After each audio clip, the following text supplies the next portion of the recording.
Yeah.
All right, Shabbat Shalom, everybody. Shabbat Shalom, Judith. And welcome to a time that the God of Israel has hallowed since creation. He created all there is in 6 days, and he hallowed, which is sanctified, set aside the seventh day. Another thing that he did after the Exodus from Egypt, and manna came down, he gave instructions of how the Israelites were to collect the manna. And on the sixth day, there was enough so that they didn't need to go out on the seventh day to collect. And so John is not thought of saying, the Sabbath is on God. Because he provides supernaturally for our needs. We're not slaves anymore. We don't have to work 7 days. We can stop from creating as God did. And it's important for us to stop creating and sit and wait for the Lord, because this is an appointed time of God to meet with us. And if you were meeting an earthly king, you surely would not be off to work. You would, if they made an appointment with you, you'd be where they asked you to be for that appointment.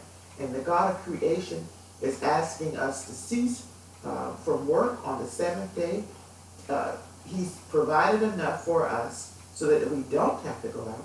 And so we sit and we learn from him. We plug back into him, because after 6 days of working and grinding and toiling, we're depleted and we need to be filled up again. And he does that for us if we will allow him to do it.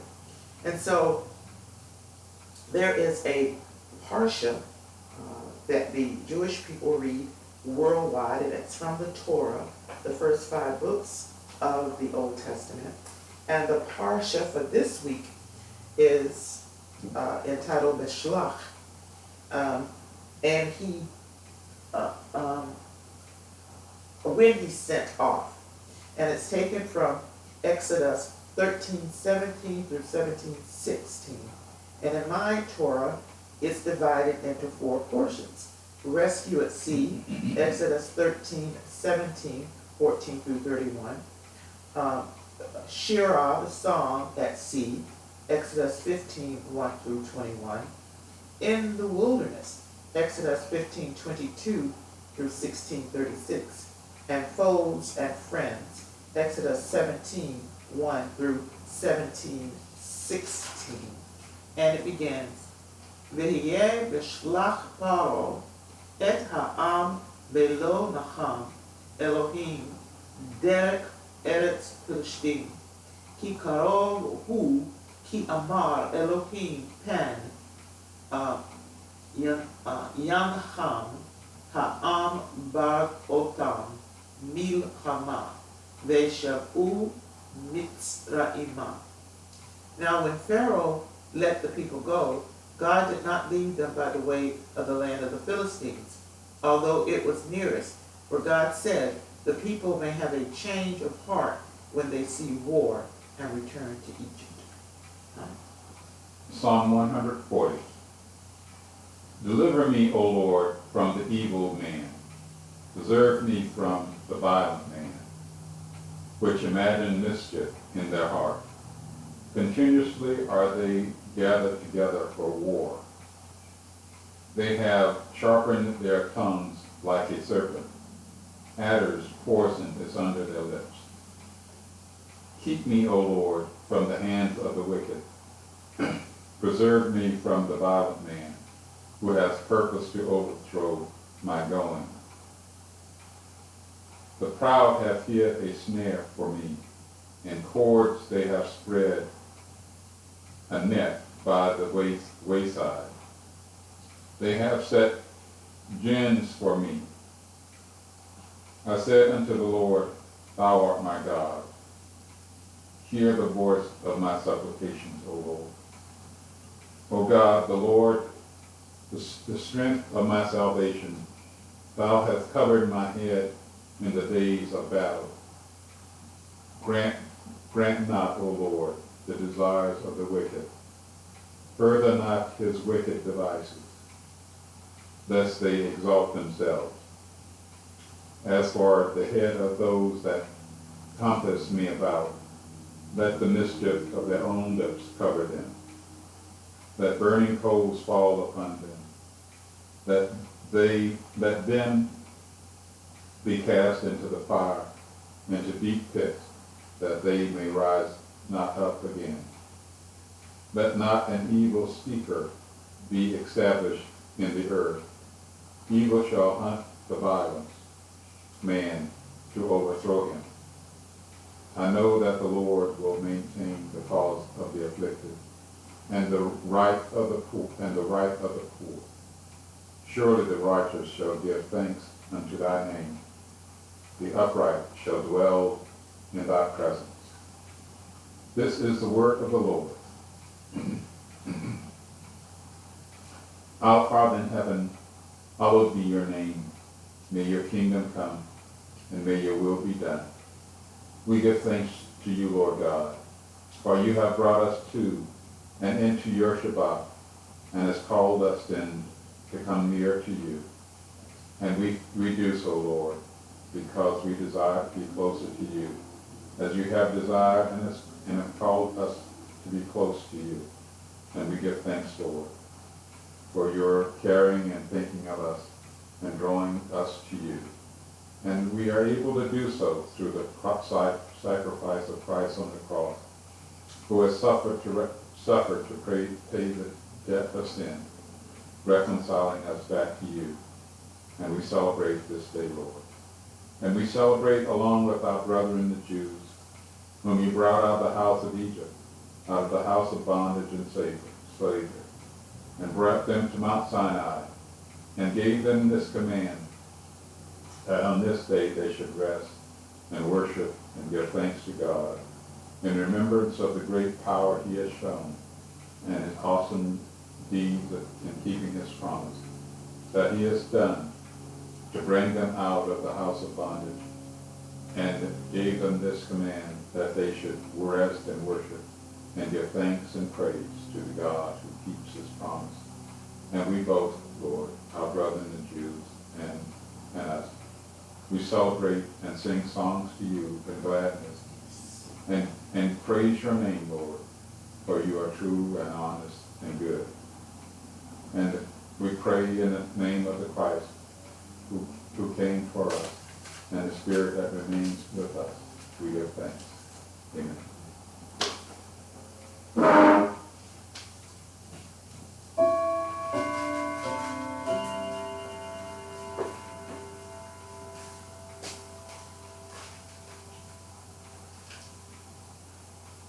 Baruch atah Adonai Eloheinu melech haolam, hamotze lechem min sawar. Blessed art you, Lord our God, King of the universe, who gives us bread from the earth.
Baruch atah Adonai Eloheinu melech haolam, Barei pri hagafen.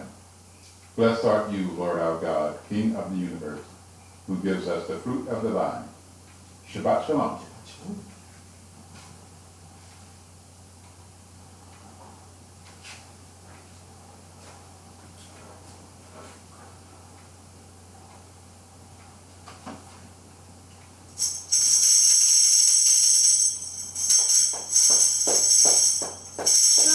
Shalom, Shabbat shalom, Shabbat, Shabbat, Shabbat, Shabbat shalom, Shabbat shalom, Shabbat shalom, Shabbat, Shabbat, Shabbat, Shabbat shalom, Shabbat, Shabbat, Shabbat, Shabbat shalom, Shabbat, Shabbat, Shabbat, Shabbat shalom, Shabbat shalom, Shabbat shalom, Shabbat, Shabbat, Shabbat, Shabbat shalom. Shabbat shalom, everybody. Shabbat shalom, Judith.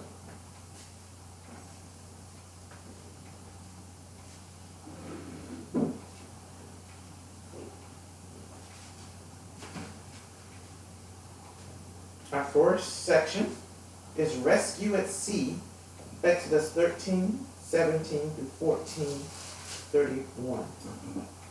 Now when Pharaoh let the people go, God did not lead them by the way of the land of the Philistines, although it was near, for God said, the people may have a change of heart when they see war and return to Egypt. So God led the people round about by the way of the wilderness at the Sea of Reeds. Now the Israelites went up armed out of the land of Egypt, and Moses took with him the bones of Joseph, who had exacted an oath from the children of Israel, saying, God will be sure to take notice of you. Then you shall carry up my bones from here with you. They set out from Sukkoth and encamped at Etham, at the edge of the wilderness. The Lord went before them in a pillar of a cloud by day, to guide them along the way, and in a pillar of fire by night, to give them light, that they might travel day and night. And the pillar of cloud by day, and the pillar of fire by night, did not depart from before the people. The Lord said to Moses, tell the Israelites to turn back, and encamped before Pi-hahiroth, between Migdal and the sea, between Baal-Zephon, and you shall encamp facing it by the sea. Pharaoh will say of the Israelites, they are astray in the land. The wilderness has closed in on them. Then I will stiffen Pharaoh's heart, and he will pursue them, that I may assert my authority against Pharaoh and all his hosts. And the Egyptians shall know that I am the Lord. And they did so. When the king of Egypt was told that the people had fled, Pharaoh and his courtiers had a change of heart about the people and said, what is this we have done, releasing Israel from our service? He ordered his chariot and took his men with him. He took 600 of his picked chariots, and the rest of the chariots of Egypt, with officers on all of them. The Lord stiffened the heart of Pharaoh, king of Egypt, and he gave chase to the Israelites, as the Israelites were departing boldly. The Egyptians gave chase to them, and all the chariot horses of Pharaoh, his horsemen and his warriors overtook them, encamped by the sea, near Pi-hahiroth, before Baal-Zephon. As Pharaoh drew near, the Israelites caught sight of the Egyptians and advanced upon them. Greatly frightened, the Israelites cried out to the Lord, and they said to Moses, was it for want of graves in Egypt that you brought us to die in the wilderness? What have you done to us, taking us out of Egypt? Is this not the very thing we told you in Egypt, saying, let us be, and we will serve the Egyptians, for it is better for us to serve the Egyptians than to die in the wilderness? But Moses said to the people, have no fear, stand by and witness the deliverance which the Lord will work for you today. For the Egyptians whom you see today, you will never see again. The Lord will battle for you. You hold your peace. Then the Lord said to Moses, why do you cry out to me? Tell the Israelites to go forward, and you lift up your rod and hold out your arm over the sea and split it, so that the Israelites may march into the sea on dry ground.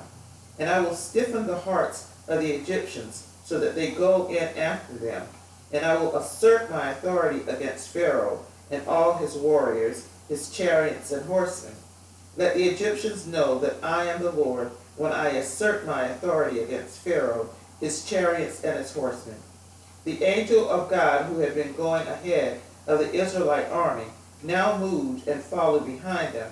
And the pillar of cloud shifted from in front of them, and took up a place behind them. And it came between the army of the Egyptians and the army of Israel.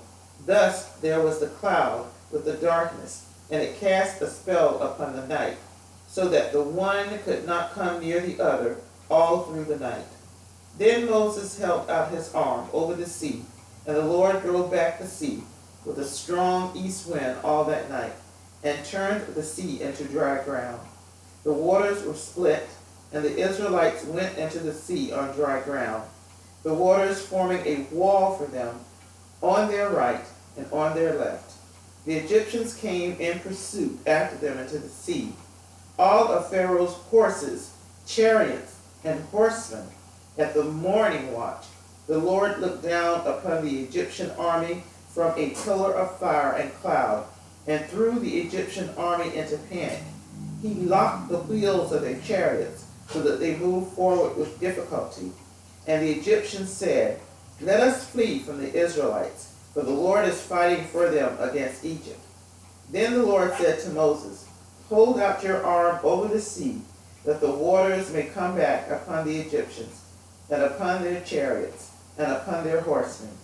Moses held out his arm over the sea, and at daybreak the sea returned to its normal state, and the Egyptians fled at its approach. But the Lord hurled the Egyptians into the sea. The waters turned back and covered the chariots and the horsemen. Pharaoh's entire army that had followed after them into the sea, not one of them remained. But the Israelites marched through the sea on dry ground, the waters forming a wall for them on their right and on their left. Thus the Lord delivered Israel that day from the Egyptians. Israel saw the Egyptians dead on the shore of the sea. And when Israel saw the wondrous power which the Lord had wielded against the Egyptians, the people feared the Lord. They had faith in the Lord and his servant Moses. John? All right, okay. A couple of things here is interesting. I was looking one resource. God told Moses in verse 16 to lift up thy rod and stretch out thy hand over the sea. But Moses didn't do exactly as what God said. And because what Moses did, verse 21 says, and Moses stretched out his hand over the sea. Mm-hmm. The rod wasn't mentioned in Moses in the second part. And some of them tend to think, now some of the teachers tend to think that Moses changed it a little, so he wouldn't, most of the miracles, most of the signs he was doing while in Egypt was with the rod. And he didn't want to give the people that the rod had any power in it. Mm-hmm. Wasn't the reason for the power. And that's why he stretched out his hand instead of using the rod itself. But it's a little interesting. A couple other things, even, I didn't bring it up before, when God told Moses about when he came through on night of Passover, he was going to come at midnight. Mm-hmm. and kill all the firstborn. But what Moses said to Pharaoh, or said to the people, he said about midnight, because some teach that God's time is so exacting. Well, if Moses said he would come at midnight, somebody's clock is going to be wrong. Someone's going to calculate it wrong, so that's why he gave some leeway about midnight, because God is exact.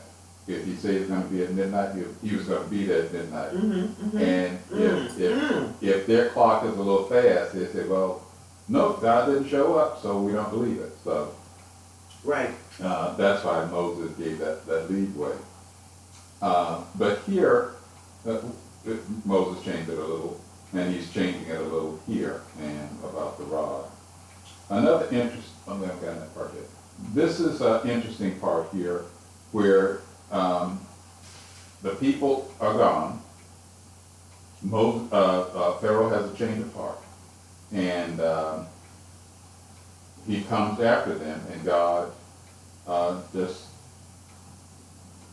strengthens his ego. Where once he's out there, he really can't change his mind. His free will is gone. Mm-hmm. Another thing comes in here, and this is big. We may talk about it a little bit later. And this has to do with faith. Yours mine reads a little bit differently. That verse 31, and Israel saw the great work which the Lord did upon the Egyptians, and the people feared the Lord and believed in Moses. I think yours said have faith in Moses. Mm-hmm. Mine says believe in Moses.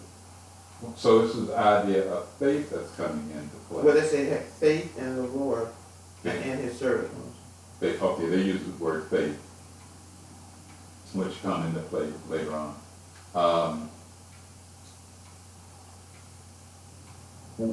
What Moses is doing, I guess the people were afraid, and they cry out to Moses, and Moses is crying out to God, and God says, why are you crying out to me? It's no time to pray, Moses. It's time to go for it. It's time to go for it. It's time to move. And he gives them the idea of lift up thy rod and stretch out your hand over the sea, mm-hmm. To divide it. So there's a time to pray. Yes, and time to move. And there's the time for action. Yeah, exactly. Now yours did read,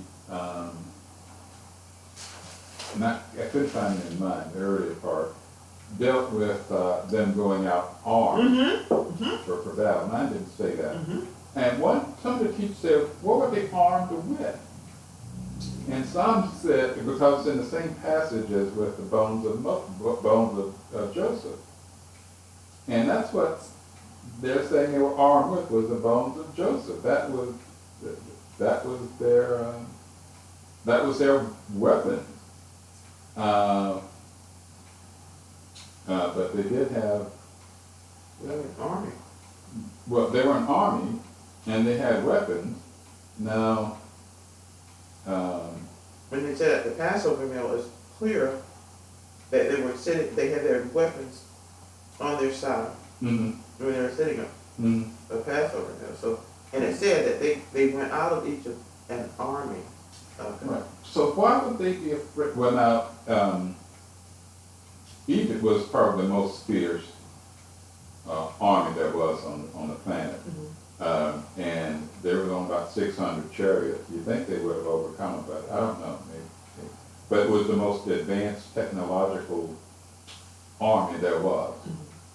But with all that technology, they got defeated by nature. And the least technical, the least sophisticated army defeated the most sophisticated army. So it's technology will not always bring you victory. What, not against the God of Israel? No. So don't rely on your technology for certain things, and that's what especially guaranteed victory. Well, that's what man has done. He's relied on his technology, his computer skills, Right. And he forgets who made the computer, who gave knowledge for that, and all that. That the God of the universe did. And the only thing the God of the universe has to do is bat his eyelashes, and they will be destroyed. So this is a lesson for us, I believe, in that in this day and age, when we think we're so smart that we don't need God, God is saying, mistake. Right. Mistake. Yeah, this one said the children of Israel went up. This mine says harnessed, but I think yours said armed out of the land. So, but went up armed. Some say, well, they had God. God was their because the Egyptian said when their wheels got locked, he said their God is fighting for them. Right. Their God is fighting. So that was their great sword. Yes. And I guess the bones of Joseph. That was fulfilling a promise. Yes. So I know that I had last week. Last year, I should say.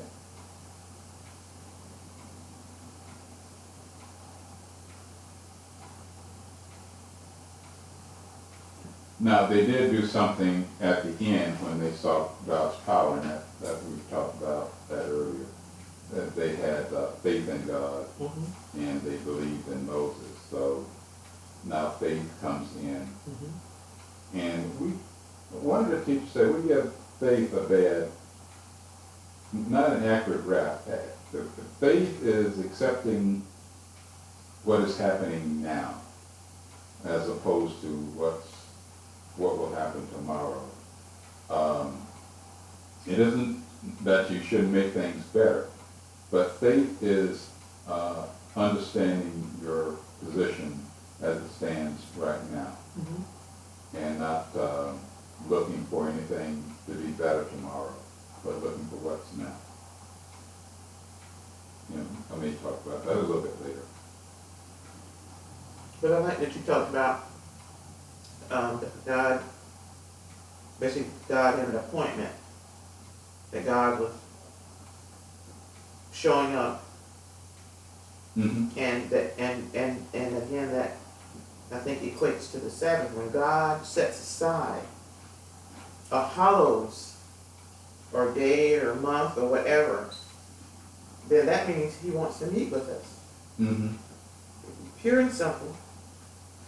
And it's important that we meet with Him, because we don't know it all. We have no clue about what really is occurring.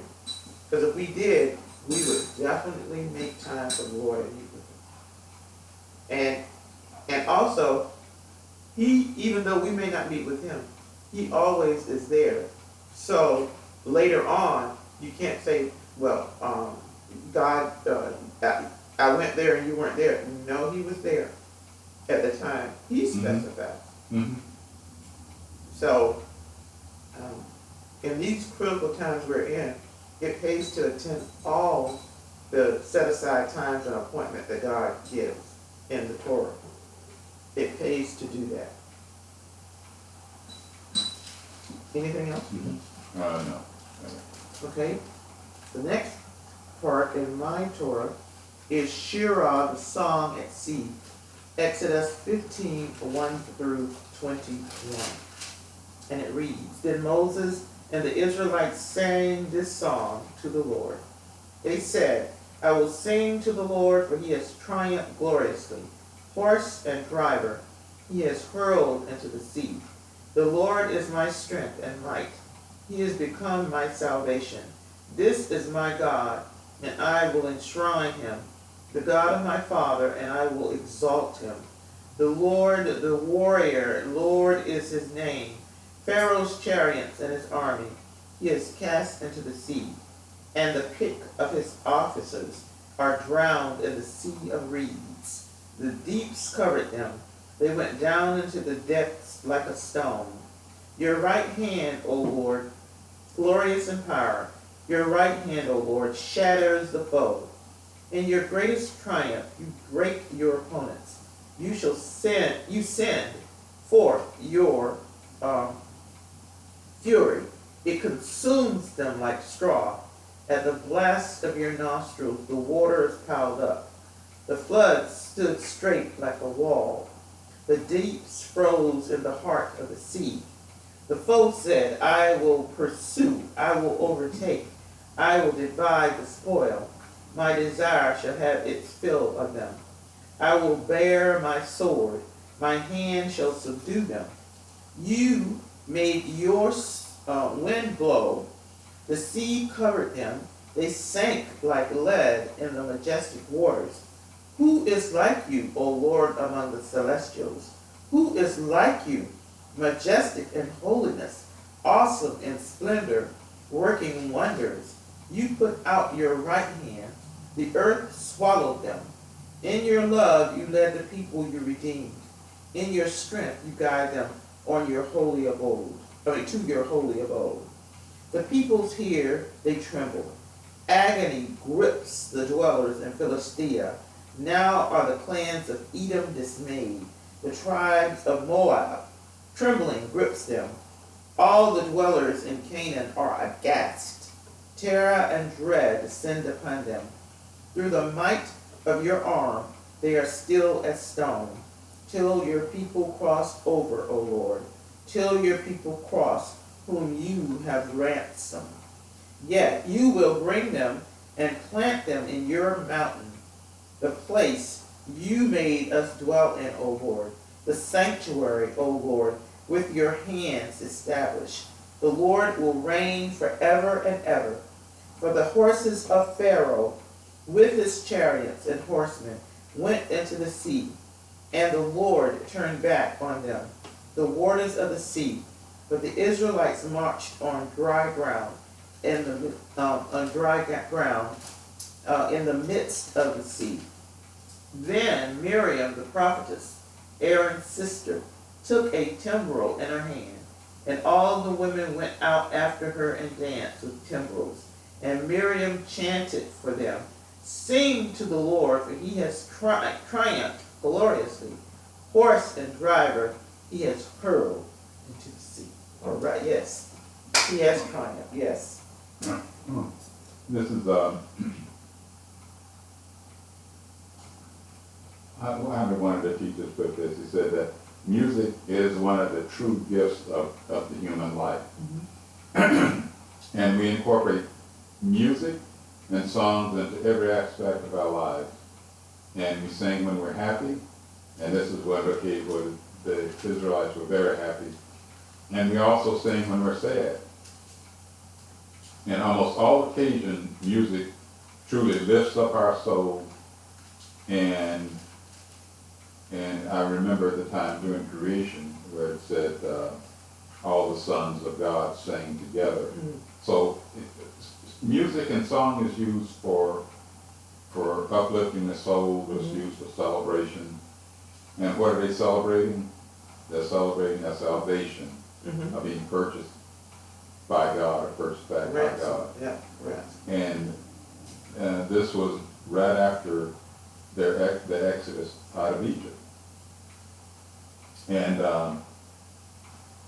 what did these the songs mean? Israel was singing this song to Hashem. But what does it mean? Now, there was never a time. Is this part of the first song you've ever? Yeah, this may be the first song In the Torah? in Torah.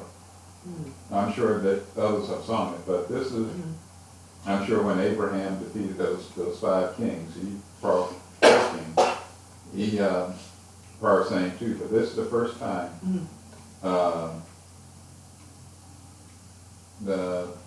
and it may happen in the future, or before, like it did out of the Exodus, where they actually sang a song celebrating the victory. The triumph. Now, mine reads a little bit differently. One of the teachers says it would be more accurate saying then Moses and Israelites would sing this song to Hashem, and it has to do with future tense that they're singing this song. And I guess we could sing a song like this even today. But it has a future tense element in it. Makes adjustment to the past. And we all do this. We sing about what is happening to us now, and we adjust it for the future. Like all of us, we do it very, very common. And certain times we're almost compelled to sing. You can't help but singing at a time like this. You can't help but sing and celebrate. Because of the events that happened and have transpired, and the events that have happened in our lives compel us to sing, and we sing with our heart and soul and mind. And we do it because we're human, but we actually do it. Some events in life compel us to sing. Even happy occasions, sad occasions, we're just compelled to sing. This is one of the high points of the human experience for the Israelites. And I'm sure they were emotional, and it made it even more so. One of the last comments that music lifts up the humdrum life to the stratosphere, whereby we even touch the stars, and I think you'll find the same touching the stars. So we need music to make sadness bearable. And we sing in times of joy to celebrate victory. And music is God's gift to us. And that's what it is. That's gift to us.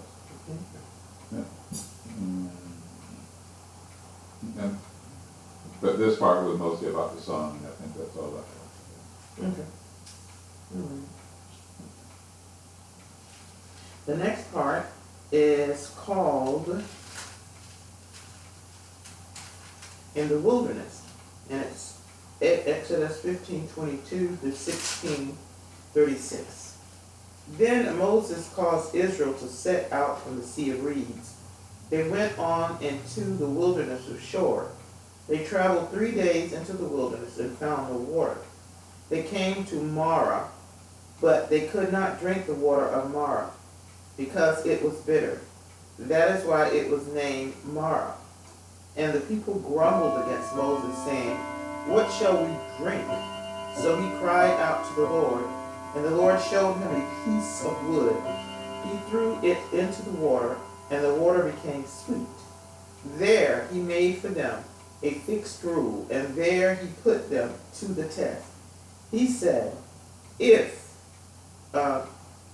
if you will heed the Lord your God diligently, doing what is upright in his sight, giving ear to his commandments, and keeping all his laws, then I will not bring upon you any of the diseases that I have brought upon the Egyptians, for I, the Lord, am your healer. And they came to Elim, where there were 12 springs of water, and 70 palm trees. And they encamped there beside the water. Setting out from Elim, the whole Israelite community came to the wilderness of Sin, which is between Elim and Sinai, on the 15th day of the 2nd month after the departure from the land of Egypt.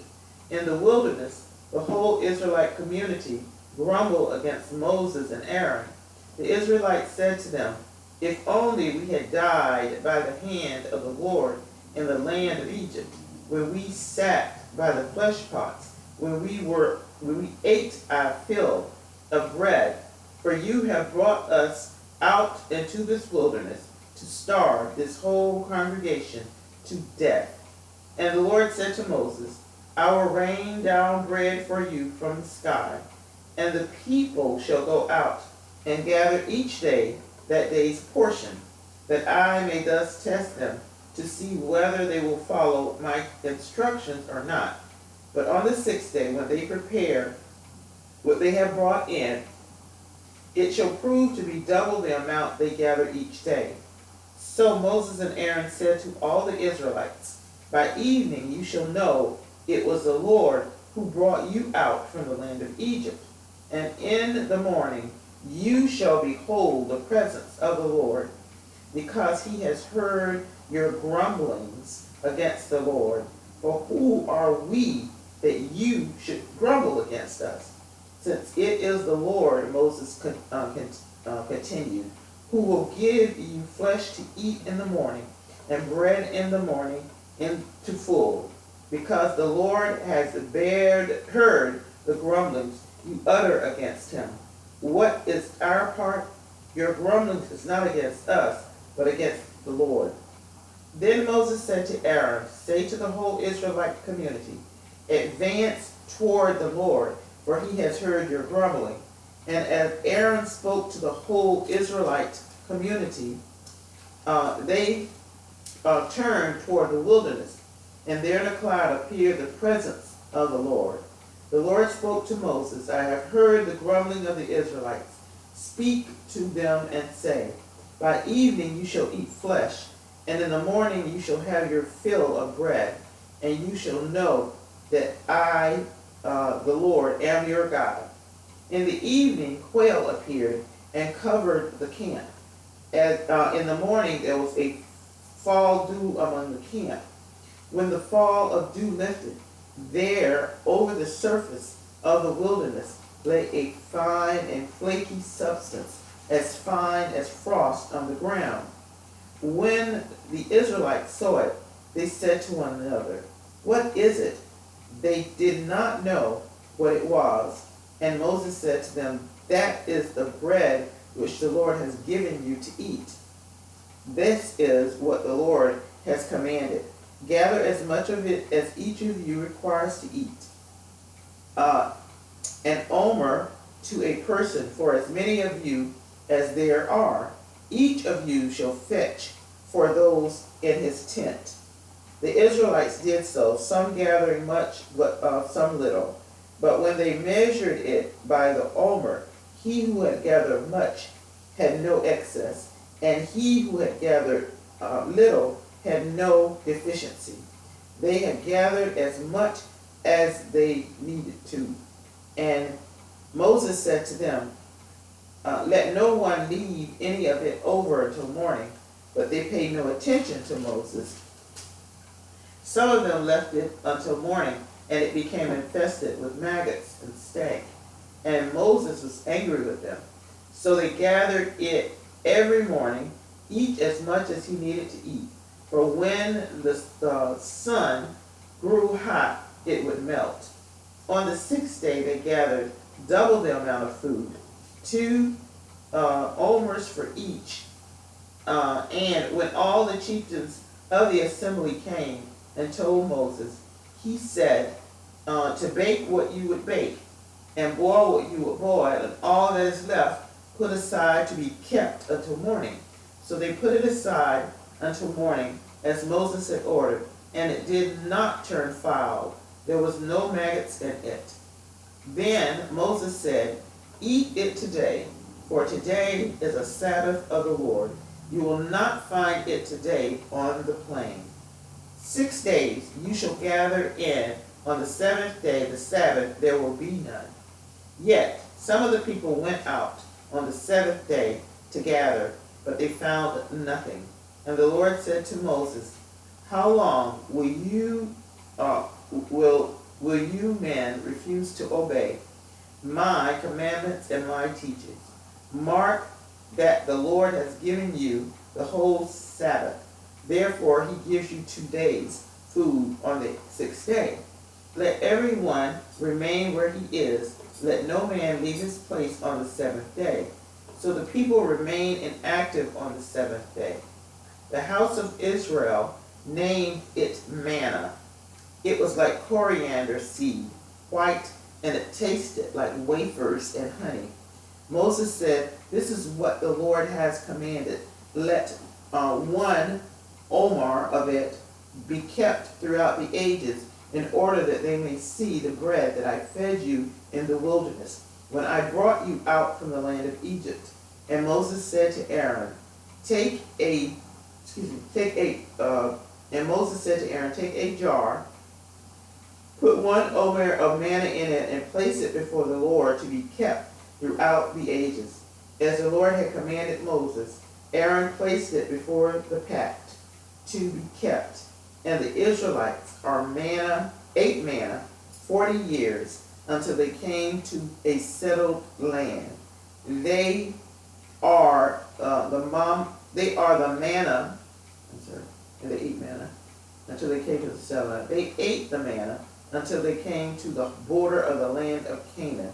The omer is 1/10 of an ephah. Okay. This is, well, let me start back. This is where I don't want to say complaint, sorry, they complained at the Red Sea. But this is the second and third complaint. One, about a month and a half after Egypt, they just ran out of food. And they started complaining to Moses. And I guess you can only bring so much food. But they ran out, complained to Moses, and God said he was going to give them food. At first he gave them quail, in the morning they ate manna. And the word for manna, they didn't know what it was. And I called it, I guess in Hebrew, the word is what? What is this? So it was called manna. And it came with certain rules. And you mentioned these rules each Shabbat. You can only gather 6 days on that 6th day. Mm-hmm. You gather twice as much. You have to eat for the first 6 days, for 5 days. You have to eat it all. You can't carry over until the next day. But these are certain rules, and this is when they were worried about what they'd eat on the 7th day. Well, God is telling them that they gather enough on the 6th day. But the 7th day brings into play this idea of faith. What they are worried about here, gosh, I got enough to eat today, but what about tomorrow? And a person of faith does not worry about what happens tomorrow. A person of faith is only concerned about what's happening today and how to live with today. There is a sense of trust that things will work out in the future. That's what faith says. Things will work out. And if this experience leads to a personal belief in God, then that's good. And it should. And this is what God is setting forth, where they shouldn't worry about tomorrow as long as the day has been taken care of, and it's being taken care of. But as I said, that's where faith comes in. But faith is a way of accepting whatever is as just as this is the way it is going to be. Mm-hmm. And whatever happens today, that's fine. You're not too stressed out about tomorrow.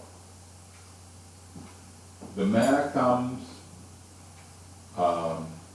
in fact, the Omer that they're supposed to save throughout the ages, I guess, didn't spoil either. It came right at the beginning, and they were to save it.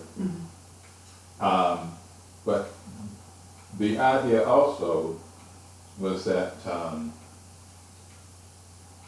of not collecting it on every day, God is making a distinction between the days, or sanctifying one day. But I think I'm going to use the word distinction. With distinction, yeah, making a distinction between all the days are not the same. Some days are different than others. So he's making a distinction. Thereby, this will be used as a test for them to see if they would believe him. Right. And see if they will trust in him and be confident in whatever happens today. We know God's in charge. If things may not go well, Right. but God's still in charge. He is. And this is simply a test. And he uses all things. Mm-hmm. All things. Whether they look good or bad to us, he uses all things in order to accomplish his goal. And everything he's not in charge of, he's out of the picture. On the contrary, he's very much in charge. Right. Mm-hmm. And I think that's all I have for that. Okay. The next section is called Foes and Friends, Exodus 17:1 through 17:16.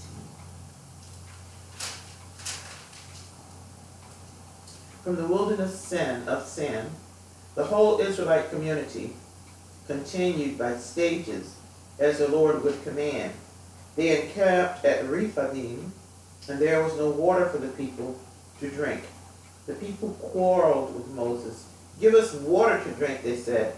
And Moses replied to them, "Why do you quarrel with me? Why do you try the Lord?" But the people thirsted there for water. And the people grumbled against Moses and said, "Why did you bring us up here from Egypt to kill us, our children and livestock with thirst?" Moses cried out to the Lord, saying, "What shall I do with this people? Before long they will be stoning me." Then the Lord said to Moses, "Pass before the people, take with you some of the elders of Israel, and take along the rod with which you struck the Nile and set out. I will be standing there before you on the rock at Horeb. Strike the rock, and water will come from it, and the people will drink." And Moses did so in the sight of the elders of Israel. The place was named Massah and Meribah, because of the Israelites quarreled, and because they tried the Lord, saying, "Is the Lord present among us or not?" Oh, that's bold. Amalek came and fought with Israel at Rephidim. Moses said to Joshua, "Pick some of the men for us and go out and do battle with Amalek. Tomorrow I will station myself on the top of the hill with the rod of God in my hand." Joshua did as Moses told him and fought with Amalek, while Moses, Aaron, and Hur went up to the top of the hill. Then, whenever Moses held up his hand, Israel prevailed. But whenever he let down his hand, Amalek prevailed. But Moses' hands grew heavy, so they took a stone and put it under him, and he sat on it, while Aaron and Hur one on each side, supported his hands. Thus his hands remained steady until the sun set. And Joshua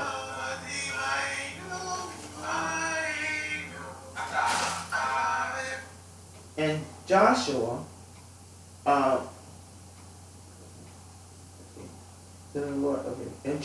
overwhelmed the people of Amalek with the sword. Then the Lord said to Moses, inscribe this in a document as a reminder and read it aloud to Joshua. I will utterly blot out the memory of Amalek from under heaven. And Moses built an altar and named it Adonai Nisi. He said it means hand upon the throne of the Lord. The Lord will be at war with Amalek throughout the ages. Okay, well, yeah, they defeated them that day, but Amalek will always be around to take advantage of the weak and the stragglers and the old. I think it listed how did it list the criteria of them? Okay. The people who were. I guess I'm thinking of Molech as well. But Amalek will always be around.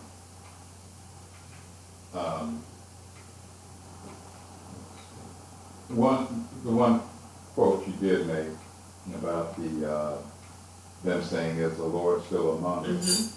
I guess that really means is God here or not? And I guess that was that's a hard thing to say. Is God among us or not? Another way of saying, is God close to us? Is God there or not? Yeah. Or not. Right. And I made a comment that says the root of all complaints is to fail to think that God is not among us. Right. That's the root of all complaints. If you knew that God was with you, you wouldn't complain. How close we are to God is the root of our complaint. Their complaint did not produce a solution to the problem. Only God provided the solution. They had a lot of complaints but no solution. Yes. How do we realize God is among us? Faith. Faith, I said, depending on recognize our dependence upon God. Yeah. Recognize we need Him. Without that, we just don't have any complaints. Yes. There was one complaint after another. I think I mentioned 4, maybe 5 by now. One complaint after another. Do we think of solutions or complaints? Little has changed from then until now. We got a lot of complaints. Yes. Other than getting it off our chest, that's all it does. And if it doesn't get it off our chest, we still complain. But complaint doesn't offer a solution. No. We recognize that we need God, and when we don't realize if we think we don't need God, we will only have complaints. So without dependence on God, we will only have complaints. Yeah. And this other fellow will come up again, he will come on the scene again. But now Moses has the rod back in his hand when he got water. He hit the rock this time, so he calls it the rod of God. And I think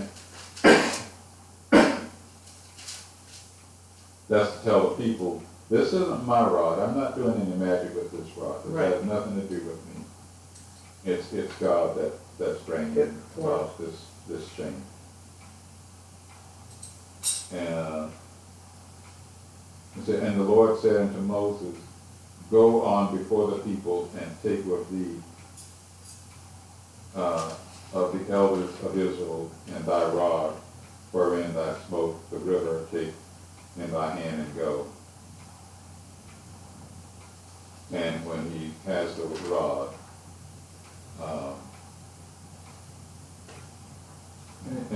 and how he called the name of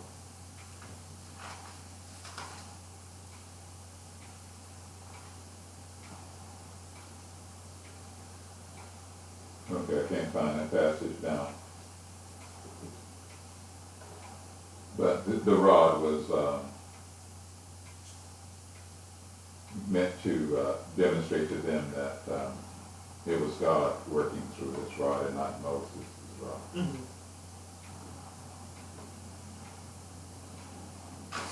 So that's about it. The complaints have started. Oh, yeah. The testing has started. It's definitely what Moses is doing. So, God has defeated Pharaoh and his gods. Mm-hmm. He has defeated them. And so,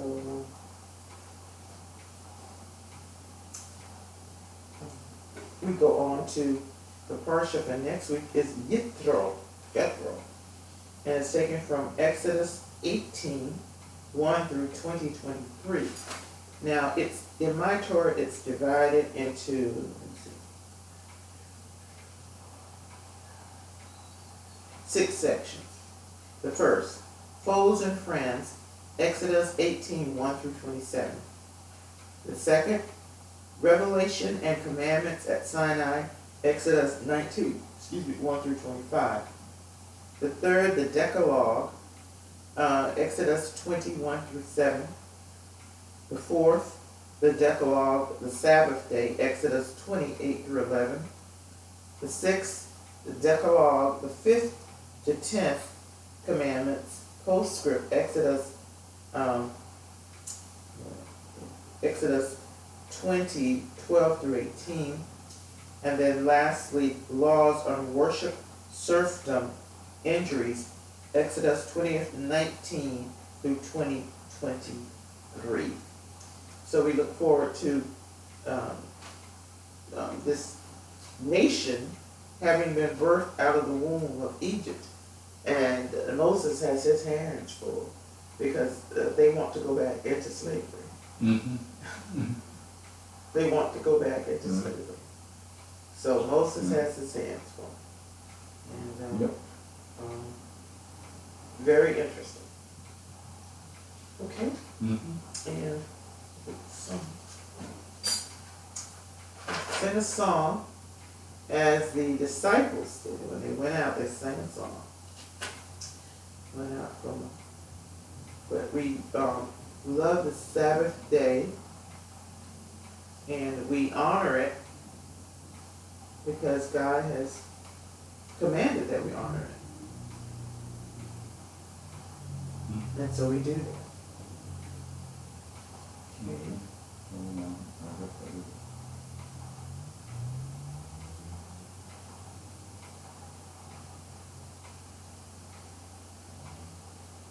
Give thanks. I didn't send it to myself. I gotta have, it should be in my sent box.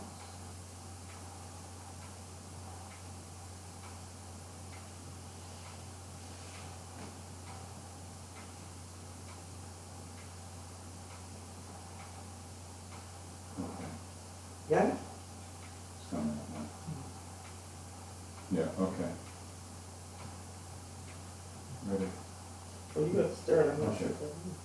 He is the light upon the nations. He is our refuge in the storm. He is our peace in tribulation. He is our hope, the Holy One.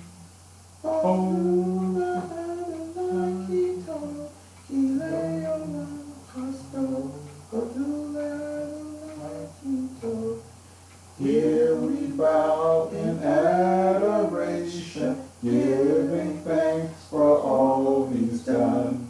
Here we stand in revelation, we are redeemed by the Son.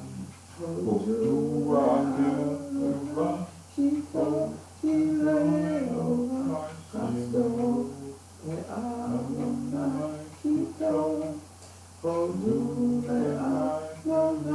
you know he made all my customary. The righteous done, all who are hungry, all who are thirsty, come from the east and the west. All who are broken, all need of mercy, drink from the fountain of rest. All who are hungry, all who are thirsty, come from the east and the west.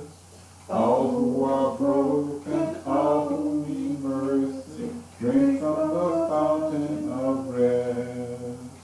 Oh, he is good. His love endures forever. Oh, he is good. His love endures forever. Oh, he is good. His good endures forever. Oh, he is good forever. We give thanks to the Lord, for he is good, and his love endures forever. Give thanks unto the Lord, for he is good. His mercy endures forever. We have done as the Lord has commanded. We've set aside the seventh day because it's an appointment with the King of the universe. And we don't want to miss it by being out working when he has said he will provide. You don't have to work. He will provide provision for the day, and it will not spoil. So we thank you, the Lord, for this opportunity to sit with him and learn of his mercy, goodness and mercy, and just to rest at his feet and to plug into him, because it seems like each week gets more difficult. And so the only way we are going to survive is by observing the Shabbat. Amen. Shabbat will save us. So, anything else before? No, that's all I have. All right, then, as we go and finish the rest of the Shabbat, the evening and the morning is what it is. So this is the evening, and we're celebrating that which the Lord has done, and it's marvelous in our eyes. So we say, Shavua Tov and Shabbat and Shalom. Shabbat Shalom. The whole world is waiting On the Shabbat, the whole world is waiting. sing the song of Shabbat. The whole world is waiting. Sing the song of Shabbat. The whole world is waiting. Sing the song of Shabbat. I'm also waiting to sing the song of. I'm also waiting, sing the song of Shabbat. Shabbat Shalom.